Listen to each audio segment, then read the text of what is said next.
जय श्री राम दोस्तों। मैं कल्याण भगत स्वागत करता हूं आपका अम्बे कल्याण चैनल पर। दोस्तों, आज हम बात करेंगे ऐसी 3 चीज़ों के बारे में जो चीज़ किसी भी भगत, साधक या व्यक्ति को जो पूजा पाठ करता है, साधना करता है, उनको अन्य व्यक्तियों को नहीं देनी चाहिए। ये साधक की अपनी निजी वस्तुएं होती है। कौन कौन सी वो वस्तुएं हैं? दोस्तों, सबसे पहली है माला। जो साधक जाप करता है, जिस माला से जाप करता है, उस माला को किसी को भी नहीं देना चाहिए। ऐसा ना हो कि कोई अन्य व्यक्ति भी उस माला से जाप कर रहा है और आप भी उसी माला से जाप कर रहे हैं। जैसे कई बार क्या होता है कि आपका भाई भी उस माला से जाप करता है, आपके माता पिता भी उस माला से जाप करते हैं। तो दोस्तों, ऐसा नहीं होना चाहिए। वो माला जिस व्यक्ति के द्वारा जाप की जाती है, उसी व्यक्ति के हाथ में होनी चाहिए और वही व्यक्ति उस माला को प्रयोग करेगा। तो माला आपकी निजी होती है। माला को आप किसी और के साथ साझा ना करें। दूसरा होता है दोस्तों, आपके वस्त्र। जिन वस्त्रों को पहनकर आप पूजा पाठ करते हैं, वैसे खास तौर पर जो साधना समय में खास वस्त्र होते हैं, जिन वस्त्रों को पहनकर साधना की जाती है, उन वस्त्रों को रोजाना नहीं बदला जाता। ऐसा इसलिए करना होता है ताकि जो पूजा साधना आप कर रहे हैं, उसमें जो ऊर्जा उत्पन्न होती है, वो आपके वस्त्रों को जागृत करती है और आपके वस्त्रों की जो ऊर्जा है, वो आपके शरीर में समाहित होती है।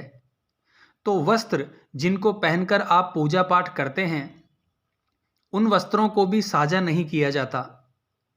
तीसरी चीज है दोस्तों, आसन। जिस आसन पर बैठकर आप पूजा करते हैं, उस आसन पर कोई अन्य व्यक्ति ना बैठे, क्योंकि वो भी जागृत रहता है। और ये तीनों चीजें किसी भी साधक की बहुत ही निजी चीजें होती है। किसी साधक को ये तीनों चीजें किसी को नहीं देनी चाहिए और ना ही साझा करनी चाहिए। खास तौर पर जब आप मंत्र जाप शुरू करते हैं, तो गुरु मंत्र आप शुरू कर रहे हैं या फिर इष्ट देव का मंत्र शुरू कर रहे हैं, और उस समय पर जब आप जाप करते हैं, तो ऊर्जा जो निर्मित होती है, वो आपके शरीर, आपके आसन, आपकी माला और वस्त्रों पर आपकी ऊर्जा निहित होती है, जो उनको जागृत करती है। अब जब आप उस माला को, जिस माला से आप जाप कर रहे हैं, उस माला को आप जब गले में धारण करते हैं, तो आपके साथ बहुत ही विचित्र घटनाएं घटित होती है। दोस्तों, वैसे शास्त्रों के अनुसार जाप वाली माला गले में धारण नहीं करनी चाहिए, पर मैं आपको बता दूं, कुछ विद्या ऐसी है, कुछ तर्क ऐसे होते हैं जो कि शास्त्रों में नहीं है।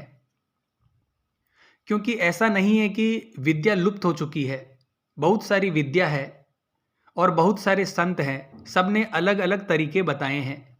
किसी ने कुछ बताया है, किसी ने कुछ बताया है। किसी की क्या विद्या थी तो किसी की क्या विद्या थी।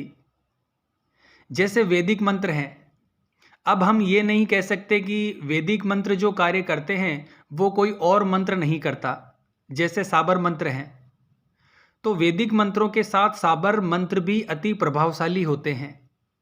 अब ये वैदिक मंत्रों की काट नहीं है, ये भी उसी प्रकार से कार्य करते हैं।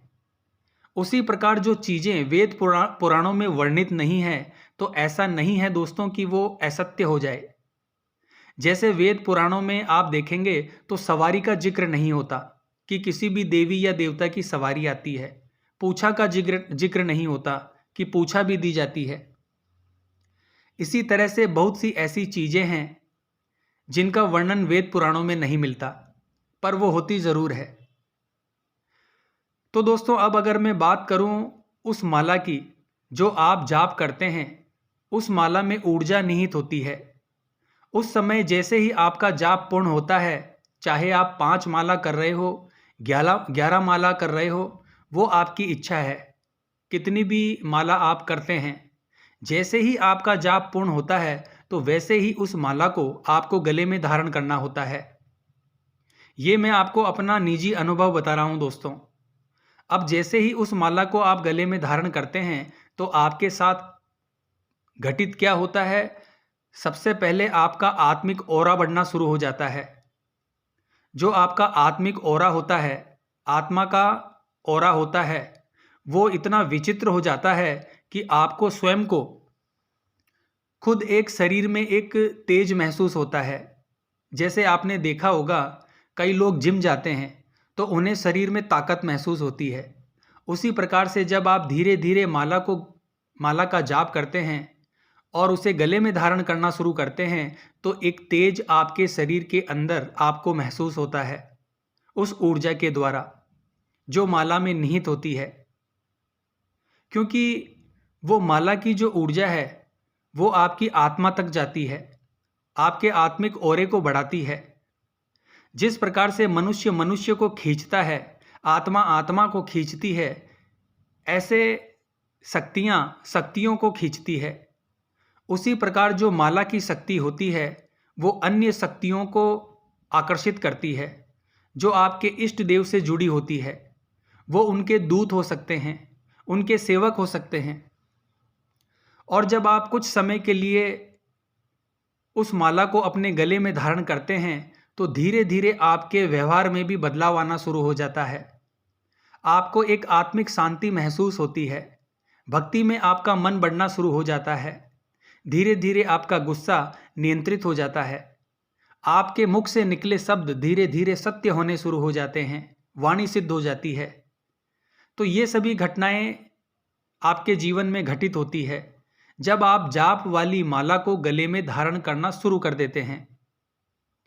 अब कई बच्चे ये सोचते हैं कि जाप वाली माला को गले में धारण नहीं करना चाहिए, इससे माला की पवित्रता खत्म होती है। तो दोस्तों मैं आपको बता दूं, माला को सिर्फ मंत्र जाप करने के बाद मात्र 5 मिनट या 10 मिनट के लिए आपको गले में धारण करनी है ताकि उसकी संपूर्ण ऊर्जा आपको प्राप्त हो सके। उसके बाद आप उसे यथावत अपने स्थान पर रख सकते हैं। दोस्तों इसके साथ ही आपको इस चीज़ का ध्यान रखना है कि माला को अपने गले में जब आप धारण करते हैं तो किसी भी अपवित्र स्थान पर आपको नहीं जाना है और ना ही किसी अपवित्र चीज को आपको छूना है। माला को उतारने के बाद आप ये सब कर सकते हैं। तो इस प्रकार से अगर आप करते हैं तो आपको बहुत ही जल्दी पूजा के अनुभव होते हैं। जो लोग कहते हैं कि अनुभव नहीं होते, जो लोग कहते हैं कि दर्शन नहीं होते, तो बहुत जल्दी आपको दर्शन होते हैं और बहुत ही जल्दी अनुभव भी होते हैं और आपका मंत्र भी बहुत जल्दी सिद्ध होता है। इससे आपको जो फायदे होते हैं वो अनंत फायदे हैं। उस माला को जब आप धारण करते हैं तो वो आपकी रक्षा करती है और कोई भी नकारात्मक शक्ति आपके अंदर प्रवेश नहीं कर सकती और आपके शरीर में जितनी भी मलिनता है, नकारात्मक तत्व है, उसको वो माला बाहर निकालती है। अगर किसी प्रेत रोगी के माथे पर वो माला टच कर दी जाए तो उसको पीड़ा होनी शुरू हो जाती है, उस प्रेत को पीड़ा होनी शुरू हो जाती है क्योंकि वो ऊर्जा को बर्दाश्त नहीं कर पाता। जैसे आप आग के पास बहुत ज़्यादा चले जाते हैं तो आप उसे बर्दाश्त नहीं कर पाते, उसी प्रकार से जब कोई प्रेत उसके माथे पर जब माला लगती है तो वो जो ऊर्जा होती है माला की उसको बर्दाश्त नहीं कर पाता और तड़पने लगता है। तो इसी प्रकार से आप इस माला का प्रयोग कर सकते हैं। तो मुझे आशा है ये जानकारी आपको पसंद आई होगी। तो हर हर महादेव लिखना ना भूलें दोस्तों। जय मां अम्बे, जय श्री कल्याण।